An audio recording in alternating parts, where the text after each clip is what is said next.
Marta said, this is going to be a panel discussion. What I'm going to ask all the speakers in order is to maybe say a couple of words about what they do, what their company does. Then we'll talk about the challenges each industry is facing. I'm going to start with Mike Riley from National Fibers. Mike has been in business for 20 years. They deal with suppliers and mills throughout the US and Canada. They handle multiple grades of material. And Mike is going to cover a little bit of the challenges of the trucking industry. Mike is one of our vendors for the public services. And he will tell you, like, when we order loads, it has gotten better, but we had some issues with trucking. And it's not just him. Everybody's gone through it. So he's going to talk about that a little bit. After that, it's going to be Mike Reinert from Cardinal Recycling. Mike also is one of our vendors, but Mike has his own company, and he came up with a very creative way to maintain labor and address the issues of labor shortages and people leaving their jobs and switching jobs and so forth.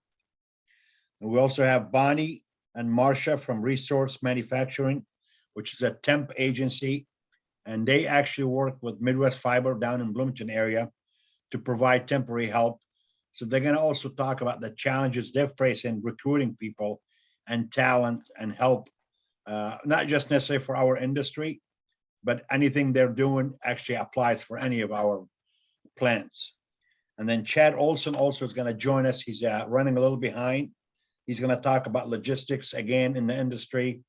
And he actually worked for a trucking company. So that will give us an insight of what the issues they're having. Like Marta said, please put your question in chat. If something can't wait, go ahead and, maybe raise your hand, and I think Gloria can let you in and ask the question. Mike Riley, we're going to turn it over to you, buddy. Sure. Thanks, Joe. Yeah, so kind of what Joe was just saying, some of the challenges we're currently facing. Trucking is a major issue. I spoke to Joe this morning, so I'll try and be on as long as I can, but that's pretty much what I'm dealing with all morning right now is some of the logistics issues. They're 80,000 to 100,000 drivers short. As everyone on this call knows who works in a recycling plant knows, service is key in getting material moved out timely. It's always a challenge in the paper industry, in the recycling industry, because of the cost of freight. We're always trying to lower our costs in freight as well as the mills. And with the cost of freight going up and the demand we're seeing out there for freight to get finished products, move things like that, it really puts a clamp down on the recycling industry, because we tend to always look for the lowest possible rates along with the mills. So that's a lot of what's taking up our time now, when we should be buying and selling paper and look to increase what we're doing in the industry. We feel that a lot of our time is being spent on transportation, which is all a part of what we do, is getting products moved and servicing customers timely.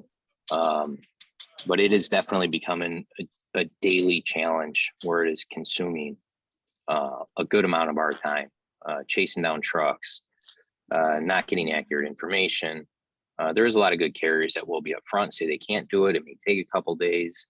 When then it's our job, is what we do is going to our suppliers and talking to them. And a lot have been open to it, but some of the distribution centers, that's where, they don't understand the challenges, because they see it from the other end, that their products are getting into their stores easily, but that's because a Walmart, a Target, something like that's willing to pay 10 times what on a normal freight cost to get things into their store to get sold back out, where our mills will not do that. They have an agreed rate, and that's what they'll pay. So that's part of the challenges we're seeing right now, more so than anything. As far as the recycling side of things, with COVID, yeah, it was a mess. You had mills demanding, the demand at mills was through the roof. There was not enough supply because there was not enough sorting at MRFs or plants. Printers shut down. And then just as those were all kind of starting to come back up, the mills were full. They didn't have orders coming back out. So it's definitely been a challenge in 18 months. The past 8 or 9 months have been interesting, with demand going through the roof as the economy began to open up. You had stadiums, concert venues back in full swing. So obviously the demand for away from home or boxes, anything, was through the roof. So the mills were trying to catch up. We feel that that is kind of settling out a little bit, but now we're getting into the holiday season where that will continue to kind of disrupt some things, and demand will go up until about January. At least that's what we're seeing will happen on the fiber side of things. I know Mike has to kind of maybe leave. If it's okay with the group, if anybody has any questions to Mike, can they ask him now before we move on? Is that okay with you, Gloria and Martha? Okay, Mike, I have a question. I guess I know we work with you on stuff, but your cost for shipping, I know, like you said, your mill dictate the freight charge or whatever, but I mean, are you passing that on to customers like ours? Are you paying us less to get that material out just to cover the freight, or are you making less money for you then, or who's eating the extra cost, I guess?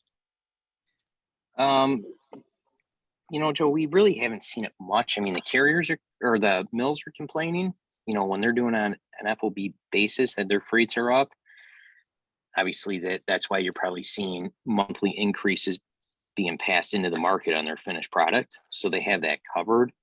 But I think, as like an example, we do like maybe a load a month with you, just some miscellaneous material that we send down to our Kansas City plant. And it has been cost prohibitive. Just say a normal $800, $900 freight from one of your facilities down to Kansas City is now $1,800 to $2,400. Wow. And we have processing costs there too, cutting, sorting, baling, that will get passed on to some people. Just because what we're getting on the back end coming out, the mills aren't just going to adjust each load we're doing to cover each load we're bringing in. Is that why we're seeing like consumer prices, the end product on the shelves in the grocery stores and distribution centers going up? Is that one of the main reasons then? Yeah, it's all part of it for sure. Shortage of materials out there, and again, that it all kind of goes hand in hand with what's going on at the ports, getting products in to the stores. That transportation cost is way up, so that's getting passed on. Even just going to a Target to buy toys for Christmas, that's going to be through the roof. Now, boxing that stuff, as you've seen, I mean, the PCAs and other mill groups, each month, I want to say since last March or April, when it really started getting crazy and you heard the spot 80, 90 over corrugated prices. Yeah. They're paying higher freights. That's getting passed on. There's $50 to $70 price increases on their finished product boxes and stuff like that each month consistently. Okay. Gloria, I'll turn it over to you if you have any questions in the chat room.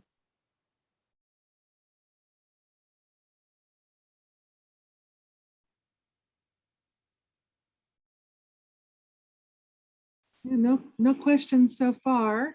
Okay. But certainly, if you can stay, we welcome you to. I will do my best. I Again, understand a the lot of calls challenge. on trucking right now. So Thanks. Hey, Mike, I appreciate it. Thank you, sir. thanks, Joe. Mike, we're going to turn it over to you, sir. You can tell us. I was going to do your bio, but I figured you'll do a better job talking about you than I can. Okay. So you want, well, we started our recycle company back in 2004 and became a traditional MRF, much like Republic Services or Waste Management, just a very small version thereof. And we tripped over our first granulator 4 or 5 years ago, a little 15 horsepower grinder. And we found the niche of the shredding or just grinding plastics. That was the direction we wanted to go. And fast forward to now, we are strictly shredding and grinding plastics. That's all we're doing, primarily plastic dunnage, crates, totes, pallets, buckets, things of that nature. Things that are containers of containment to get a product from point A to point B. That's kind of what we specialized in. And we are now in the process of literally right now, as of this week, we're receiving a brand new equipment, state-of-the-art equipment to prevent breakdowns, more worker friendly, and to be able to grow our volume. So that's the direction we're going in right now. Can you talk a little bit about your labor, what you did and the issues you were having and how you solved that, please? Yes. Well, us, like everybody else, had major labor shortage. So at first we were being very tolerant. When we couldn't get people to show, we were like, oh, okay, well, we don't have anybody else. Oh, that's okay. Well, we'll look the other way. Finally, about 6 months ago, I said, enough's enough. You come in the morning on a Monday morning and 2 guys aren't showing. And it seems to be consistently the same group that are coming in. And they kind of have the mentality or the attitude of, well, what are you going to do? Fire me? So we finally said, we'd rather know we got nobody than think we have somebody. In other words, I think anybody with a recycle plant by design, you'll never catch up with all your work. We always have to have material on the floor to process. Otherwise, we're standing flat-footed. So we decided to up the wages to $18. And so another problem we had is everybody was making different wages. So some guy that maybe had more skill set that signed on from day one, but already knew how to drive a forklift and run a grinder, well, they were making the same wage as somebody's been there 2 years that had no experience. So then the people that have been there 2 years making the same wage, they would get upset because somebody started the same wage. So we said, that's it. Everybody's going to make the same wage, starting at $18 an hour. After 90 days with the temp service, even if we find you, you go through the temp service. After 90 days, and you have good attendance, and you're going to be a good fit for us, you become a Cardinal Recycling employee. As of day one, you become an employee. After the 90-day trial, you go to $19 an hour. In addition, you get paid holidays right out of the box from after the 90-day trial. You get paid holidays. You also get the best Blue Cross Blue Shield insurance that is sold. So it's not only for the employee, the entire family. And it's only a $250 deductible PPO. That means they can go anywhere they want. And it's not just medical, it's dental, optical, and life insurance for the employees. And what we did is, well, we just let a guy go today, darn good mechanic. I hated to do it.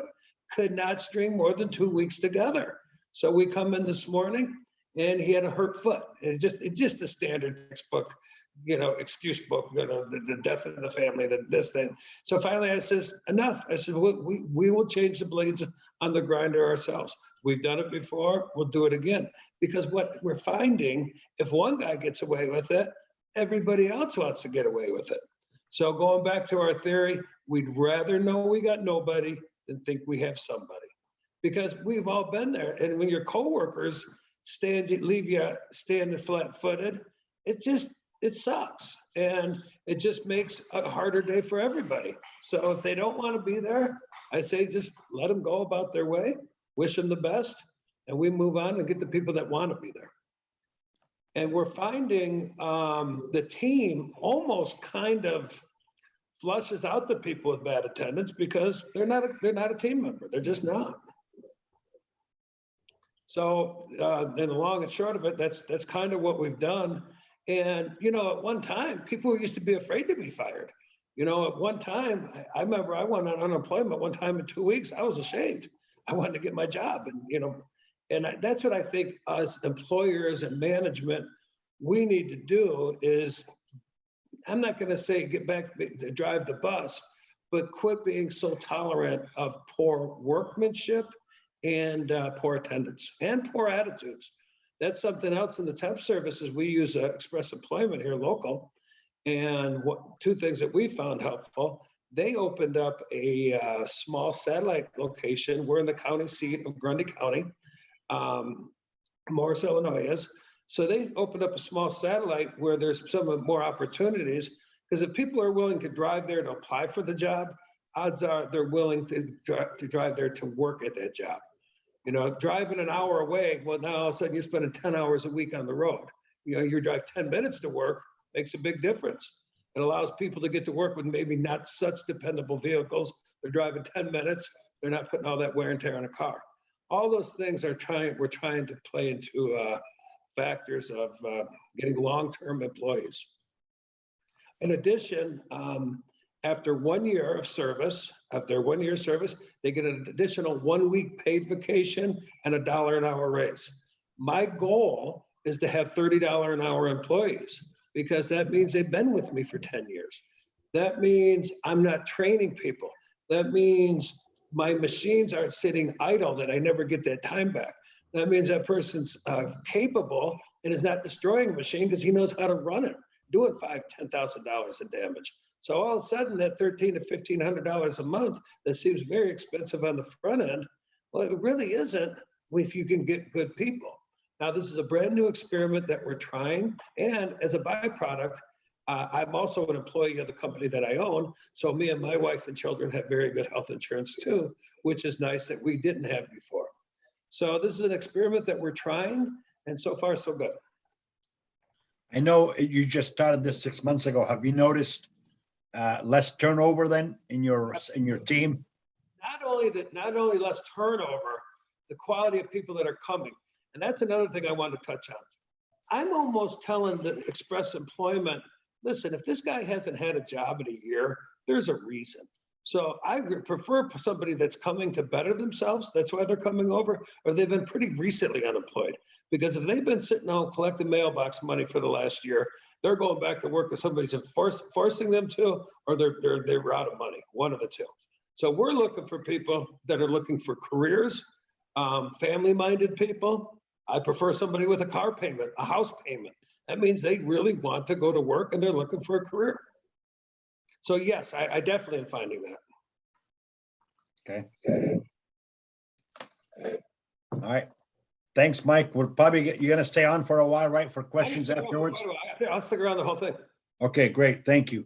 Thank you. Next, we have Bonnie and Marcia from Resource Manufacturing Temporary Labor. All yours, ladies. Good morning. Good morning.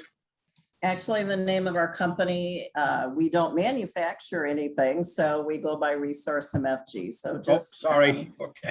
it's, trust me, it's just a common thing. And I think Mike just kind of did our whole presentation right there. Mike, I think you're the poster company for the changes that many companies need to make. Amazing the things that you have put in place, and congratulations to you for stepping up, because we certainly are seeing those issues with, I love the term mailbox money, sitting home mailbox money, and that's a big portion of our applicants. We kind of talked about maybe pre-COVID and post-COVID, some of the changes we've seen. Of course, in Illinois, we saw the changes in minimum wage going up right at that, prior to that and then during that. And locally, what we've seen is that even though we all know minimum wage is $11, most of our people are coming in asking for 15, and those are the mailbox people, money people too, that haven't worked in a year. 15 seems to be the minimum wage and in our area, that the minimum expectation. Our company is a nationwide company, and proud to say that every year that they do a survey of the workforce, and this includes our customers, and we get our associates involved. The customers can also include their employees. So it's not just temporary, it's including the permanent workforce too. One thing I read that was interesting this morning is that the decline in the labor force participation is the worst that it's been since 1948.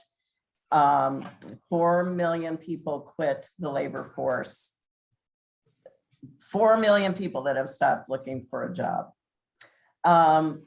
So going back to our voice of the blue collar worker, I think it just really points out a lot of the things that again, that Mike addressed.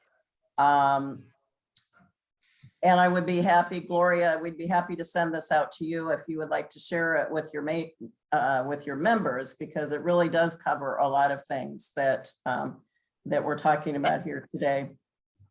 I think things have even changed since March, probably gotten a little bit worse since March.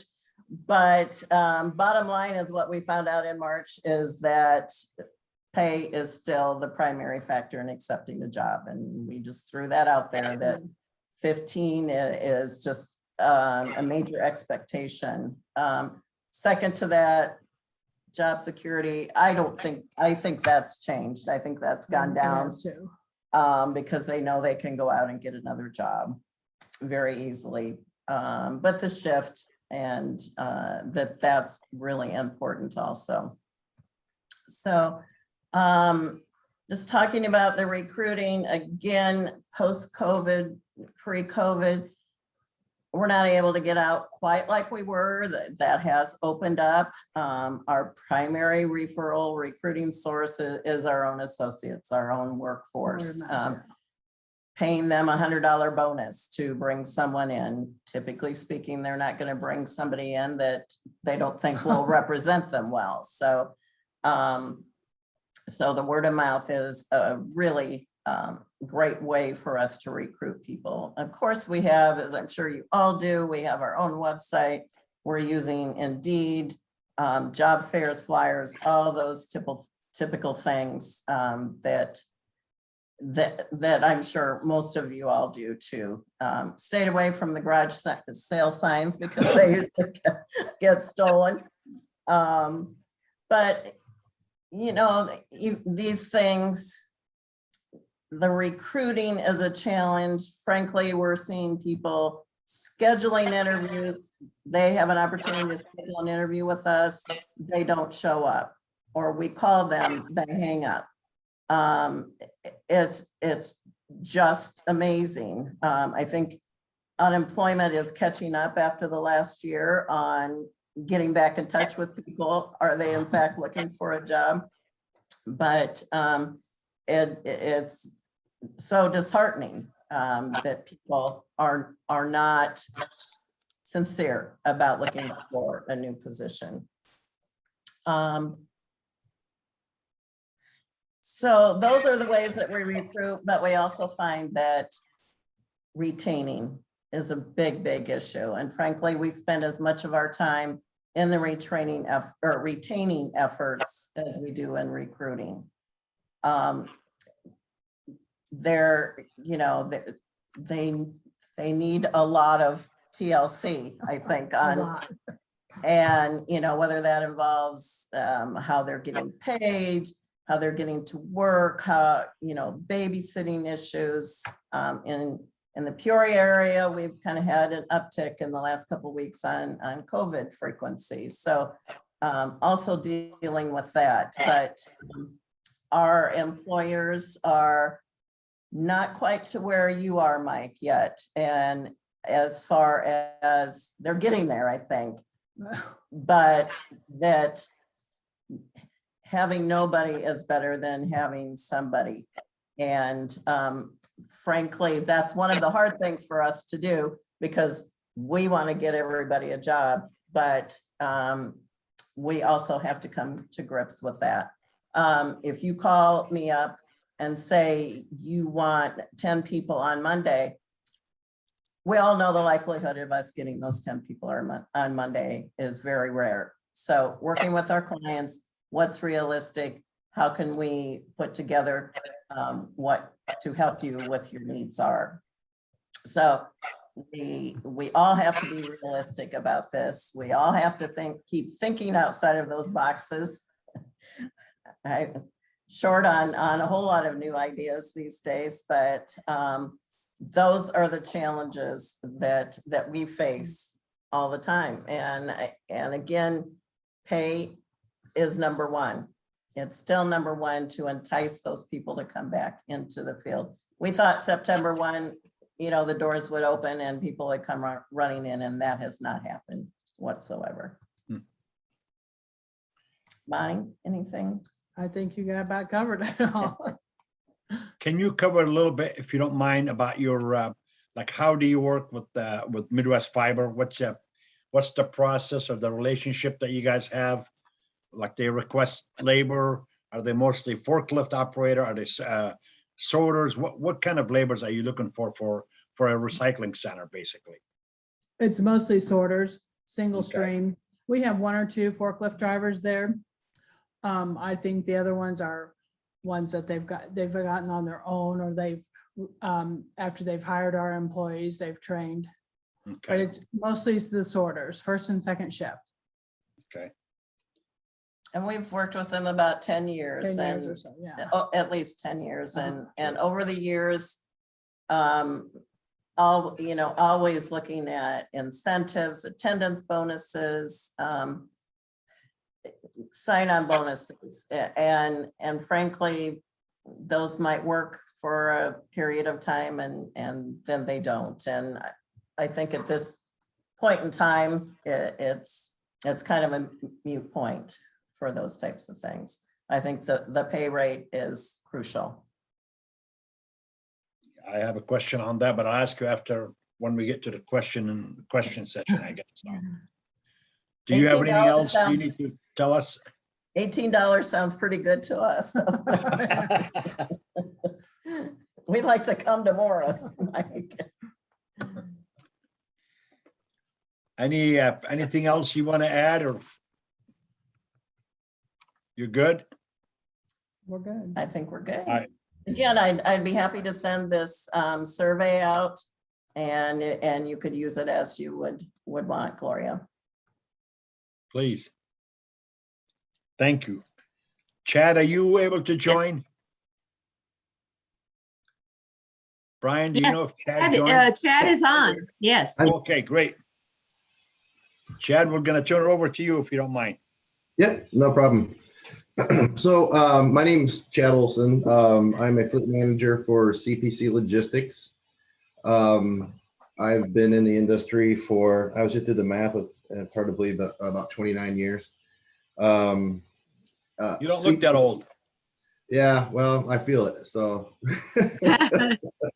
so I currently work with CPC Logistics. I've been here about 13 years. I am a fleet manager for CPC, and who we are, we provide drivers to private fleets. We are headquartered in Chesterfield, Missouri. We have roughly 3,000 to 4,000 drivers nationwide. And we supply drivers to fleets like Walgreens, Toyota, Benjamin Moore Paints, and I'm specifically assigned to the John Deere fleet. Basically these private companies, big private companies, they don't want the liability of dealing with drivers, hiring the drivers, the liability that's associated once you have them aboard with the DOT regulations and all of those things. So companies like Deere, they lease the drivers from people like us, and then they lease the equipment from Penske. And larger accounts like Deere, we also provide back office support like myself. So there's myself, we've grown from when I started with the company in 2008, there was myself and 4 dispatchers. There's now myself and 10 dispatchers. I think we had probably about 70, 80 drivers at that time, and we're over 200 now. So the private fleet model is something that allows Deere to get away from a lot of the problems that other folks have when it comes to finding outside carriers to move their freight. We do nothing but service Deere. So we're a captive audience to Deere. So our drivers, all the assets and everything is completely dedicated to Deere. So basically Deere will come to us and say, this is what we want to do. How many drivers and trucks do we need to do it? And we'll do it.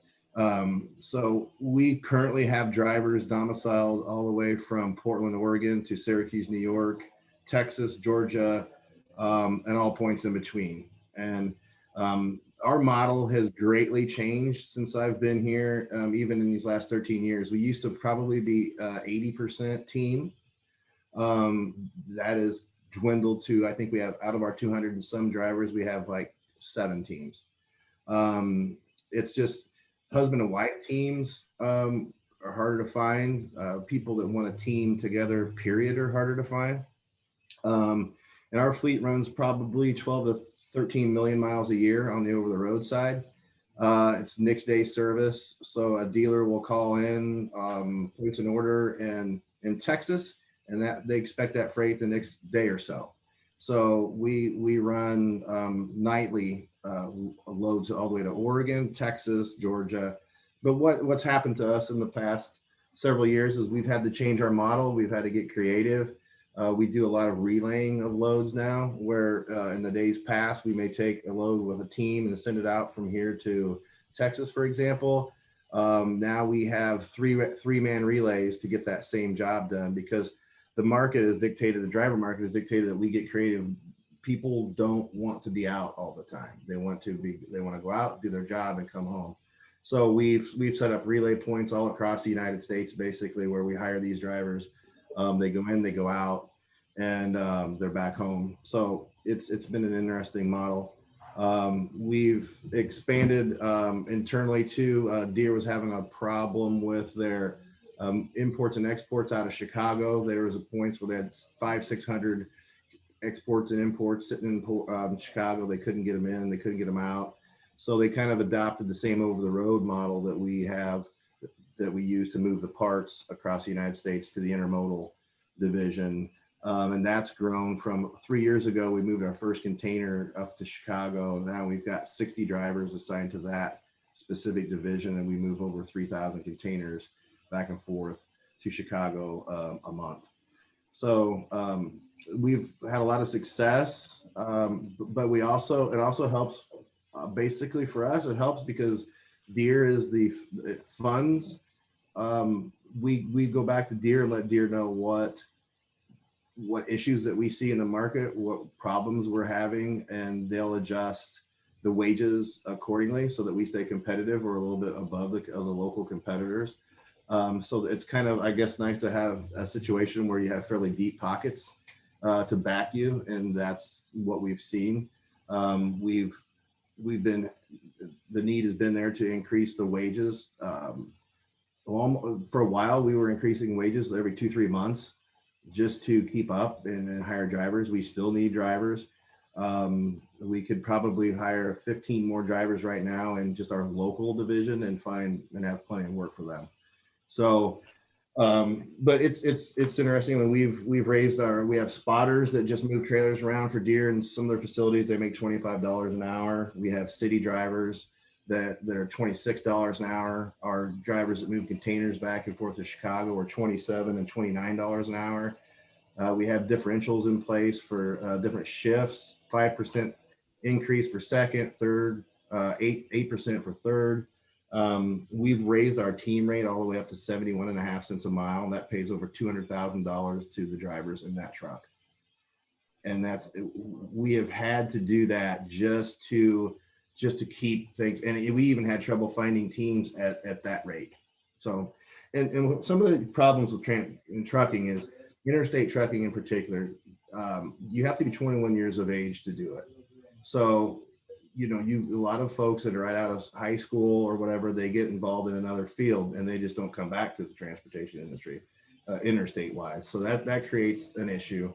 But we have recently had to start pulling drivers out of schools, which is something that we never did. We always required at least a couple of years of experience, 75,000 miles over the road experience, those kind of things. But drivers have been so hard to find. We have kind of assumed a little bit extra liability, but we bring these drivers on and we put them with other drivers and train them for 6 months or 6 weeks or so and go from there. So we've just had to roll with the punches and be creative.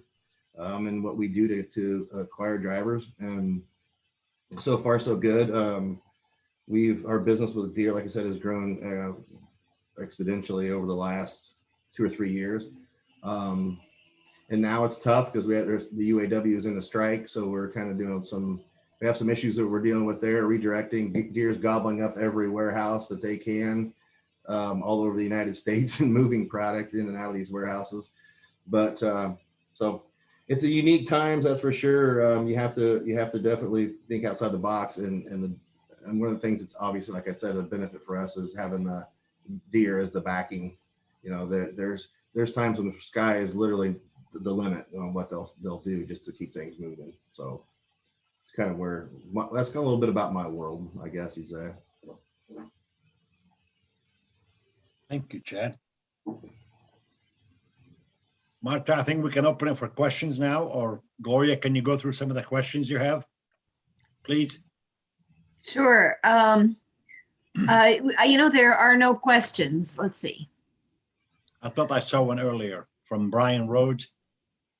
There's a question let's see, from Brian Rhodes. No, I don't see it. Oh, How many okay. employees do you have under the current Yep. plan you outlined? That's from Mike Reinert. Oh, Right now, Oh, it's from Mike Reinert. right now, we have 5 permanent employees under the program, 1 about to come on, and we're trying to get our head count to max out at 10. And what we're doing to replace employees that pay the better wages and the better benefits, we're getting rid of old equipment, getting state-of-the-art equipment that will allow us to remove head count and be able to do more production with less people, with better equipment. So to answer the question, is 5 right now with 5 more to bring on. I'd like to max it out at 10. 10 total employees here is what my goal is. I would be willing to get bigger and grow more, but I don't want to just keep trying to get bigger unless I got a strong foundation. If I see that we got good quality people year after year, I'd be open to growing more company, growing more business models. But for right now, at 53 years old, and this point in my career, I'm tired of begging people to come to work. And I think every person on this call is. And another thing I wanted to comment on that we've done is, do you remember at a time in our lives where we all go apply for a job and have a second interview? And from a temps to service standpoint, we don't allow them just to show up for work. We require a job interview for number 1, and quite often a secondary interview. We try to have a philosophy of, you don't have to work here, you get to work here by having the better benefits and the better wages.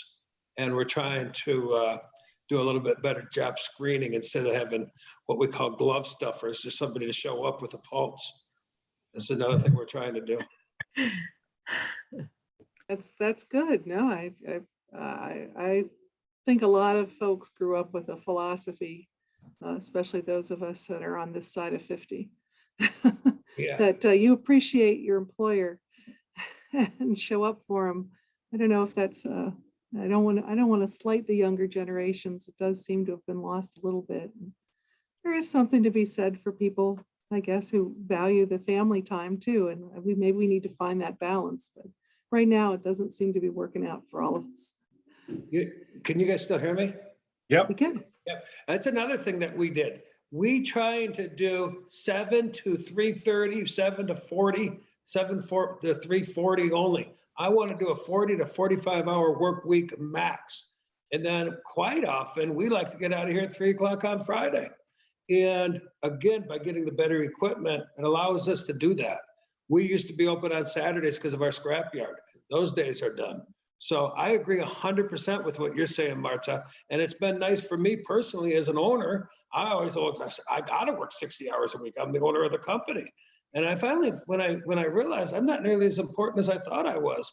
At the end of the day, we go to work to provide for our family, but we only got one family to provide for, hopefully for the most of us.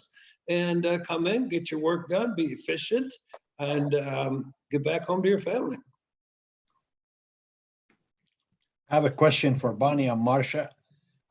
You said 4 million people stopped looking for work, or they're not looking for work, or left work. I mean, we hear all these numbers on the news all the time now. They can't all be getting unemployment still, or the incentive, the COVID incentive check or whatever. What are these people doing? Do we know? Why are they not looking for work? I think we ask ourselves that about every day. The COVID incentive, the federal government incentive went away. That's what went away the 1st of September. They're still on unemployment, and that is still under the same Illinois laws. But there is also the child incentive that has started up, and they're getting a certain amount every month on that too. So I think one went away and then another one quietly came in. Now it's an advance on their tax refund.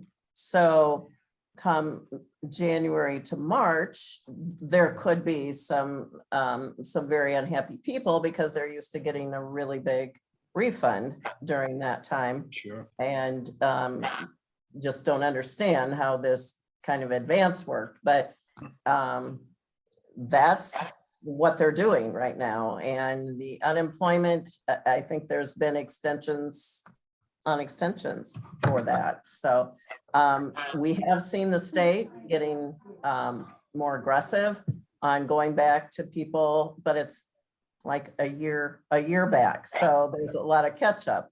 Unemployment offices aren't open yet.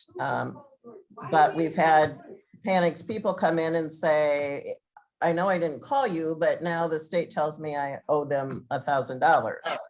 And so that kind of did my heart good. I'm sorry that, they're faced with that challenge, but for the people that weren't looking, I'm sorry that's happening. But I'm happy that the state is looking at those issues. I wanted to recognize that we have a variety of folks on this call. We have textile recycling, we have electronic recyclers, we have some hard to recycle item folks out there. I just would like to hear from some other folks who have joined us, what your experience is. Are you trying to be a little bit more like Mike's in Morris, where he's tried to put together a better package to retain employees or attract employees? Are you having issues with the transportation, with the trucking?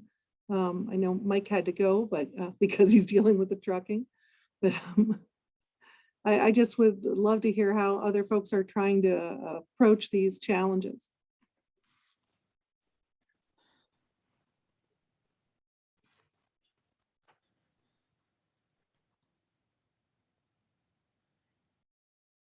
I guess I can talk on the textile recycling side. This is Justin. I'll be part of the textile recycling webinar in a month and a half or so, however long. Talking about these topics, we've had a lot of, in the beginning, obviously we had to furlough a lot of people, and then it's just been hiring back has been not a super issue because it's been a little bit slow. So we gradually got it. Obviously wages are a little bit higher than it was before, and we've had to increase wages of people that we have in-house already.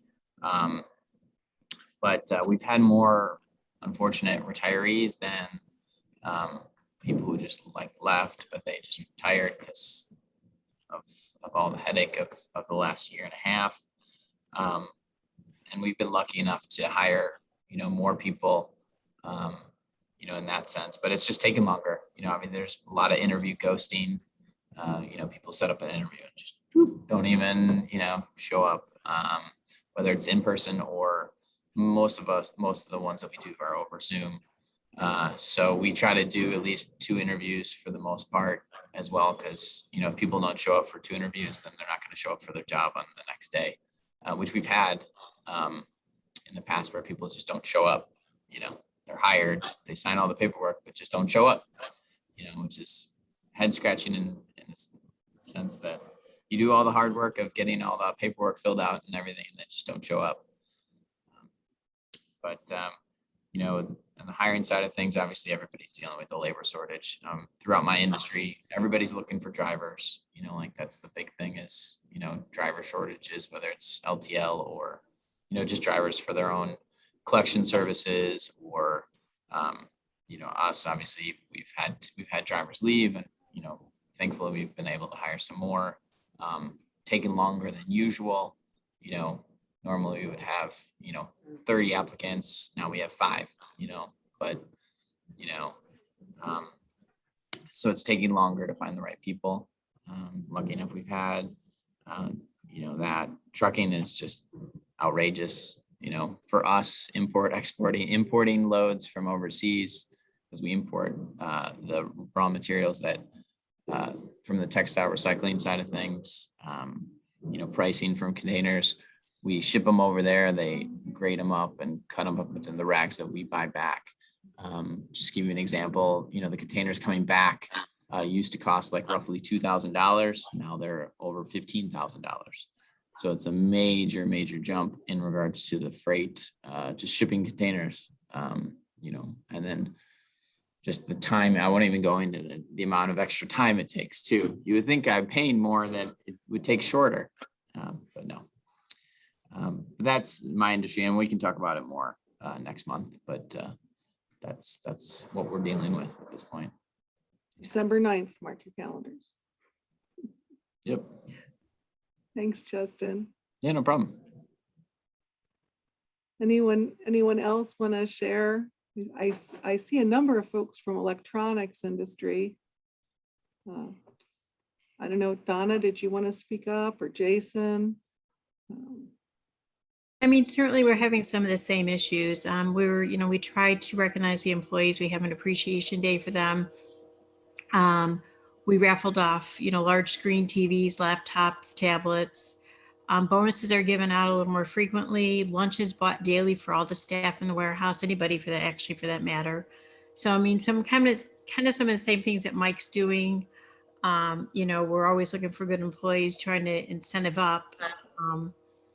I run 2 locations, one down south and not too far from Champaign County type area. And I seem to struggle to try to find, somebody used earlier, basically a warm body with a pulse. It's even hard down there. It's hard. We're having some of the same issues. So that's one of the reasons we wanted to join this call, my coworker and I, to see if maybe there was something we weren't doing that we can try to implement. But we're having the same trucking issues. Pricing in trucking is outrageous. It's even hard for us as a recycler to project for 2022 events, not knowing what gas prices are going to be, what labor is going to be. That's some difficulties I'm looking at right now. And, contracts, for 2022 make it a little tough to, commit to, not knowing what we're going to be as far as, finances go. So it's kind of a double-edged sword for me at this point. Because we're facing the issues now, but are they going to get worse because you can't find the body with the pulse? That's some of the things I'm looking at, I'm facing with right now. Thank you. It's good to know. And hopefully we're getting some ideas from today's webinar. Did anybody else want to share any frustrations or solutions that they've found? Hey, Marta, this is Scott Knuth, president of G2. How you doing? Good. Hi, Scott. Hey, I've got a couple of folks from my team here, just in case I say something dumb, they can correct me. But, without repeating everything that everybody else has said, first of all, we're a specialty recycler, has been hinted at there. We're one of those. We deal with consumer chemical products. We work with the large national retail chains. We receive consumer returns at stores of things from health and beauty products, cosmetics, it's everything, shampoos, nail polish, fragrances, all that kinds of stuff, as well as batteries and electronics and some of the semi-regulated materials like that. And we do get a little bit into the commodities, plastics and packaging type materials as well too. So there are a variety of different materials that we get into. again, without echoing what other folks have said, I have found that we struggle across the board. It isn't just one of those things where it's temporaries or regular labor, but it's also on the salary side of the equation as well too. I think there was a mention there about how many resumes come in the door. Definitely in the past, you might get 20 or 30 resumes that come in at the door. We're lucky if we get a handful, and you repost jobs and try and provide additional range of different kinds of benefits and things like that. Still, it just doesn't seem like there's an awful lot of interest out there. And if anything comes in, it's very you know, here and there kind of thing. So it's kind of been a struggle even on the salary side of the equation. So that's one thing I found that's very interesting. And we've run into the trucking issues. Trucking costs have been skyrocketing, and certainly the temp service pool in general has been pretty lean. And we pay, I don't know about everybody else, but we pay about 75% of the premiums for healthcare. And we went up from 50%. This was already a couple years back or so. And we thought we were doing a great thing, but apparently maybe not. Maybe we're just not far enough yet on that. So some interesting comments from other folks there on that, some food for thought. We have about, what, 55 people, something like that on staff. So between two locations in different states. And interestingly enough, part of the reason why we moved to where we were at for our current operation here in the Chicago area is we figured we'd get into a more densely populated area and bring up some more processing to here from our other location that's in a more rural area. But it hasn't helped too much. I think at the end of the day, we thought there might be some difference demographically, a wider net to cast out there, but it's the same struggles than the folks that are in our other state. So those are a few observations I would say. Well, Scott, that was great. I appreciate that and sharing that. I'm glad does it sound like it was somewhat helpful for you today? Is there anyone else that wants to share or any questions that any of the comments have gotten folks thinking of? What it takes for a variance and if it's possible to have a variance, you know, so that might be something we're interested in. We're ahead of schedule. We are. Yeah, I just talked to. Well, I know personally, I found it very informative. I'm on the government side of the organization, so I'm not directly contracting with trucks and I'm not hiring anyone, so to speak. But I've been following all of this because I've seen it impact some of the things that we send out. We've had some issues and we've seen them get resolved different ways. So I appreciate hearing everybody's different perspectives on this, and I hope that you guys can keep sharing this kind of information.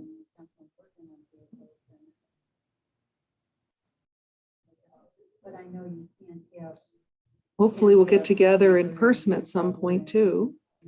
We're talking about maybe having some tours. We had a tour in July at one of our construction, demolition, recycling sites, and we saw a nice turnout there. So hopefully we'll be able to do that.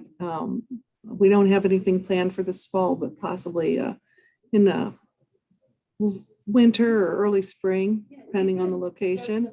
And we'll have some more webinars. So I appreciate everybody being here. I don't want to close it without giving everybody else one more chance. Is there any other questions or comments anyone wishes to share?